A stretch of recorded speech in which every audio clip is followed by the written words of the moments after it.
5 lakhs per month. क्या रे भिख मंगिया? तेरा बाप छोड़ के गया था या तेरा फूफा? 1 lakh per month. আচ্ছা মামুনি, তুমি ভাবলে কি করে যে ছেলে মাসে 1 লাখ টাকা ইনকাম করবে তোমার মতো মেয়েকে বিয়ে করবে? তুমি আয়নায় গিয়ে আগে নিজের মুখটা দেখে আসো। से कोई शादी करना चाहता है तो मिनिमम कितना कमाना चाहिए उसको? 1-2 lakhs. 2 लाख रुपए महीना। কি বললে? 2 লাখ টাকা পার মান্থ? নিজে আগে 20,000 টাকা রোজগার করে দেখাও দেখি। According to my expenses, 5 lakhs per month. समझ रहे हो? समझ रहे हो आप? समझ रहे हो ना?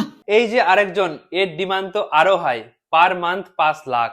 কি আর বলবো, দেখতে তো কাজের মাসির মতো, ডিমান্ড তো হাই। তো বিশেষ করে ছেলেদেরকে বলছি, সামনে ভ্যালেন্টাইন ডে 14 ফেব্রুয়ারি, তো গার্লফ্রেন্ড পটাও, কিন্তু বিয়ে আর করতে হবে না। যে ডিমান্ড আজকাল মেয়েদের, ডিমান্ড দেখে আর কিছু বলার নেই বন্ধুরা। তোমরা গার্লফ্রেন্ড পটাও, ভ্যালেন্টাইন ডে পালন করো, এটাই আমার থেকে উইশ। তো হ্যাপি ভ্যালেন্টাইন ডে সবাইকে। তো এদেরকে দেখে মনে হচ্ছে বিয়ে তো করছে না, এরা বিজনেস করতে নামছে। कौन है ये लोग?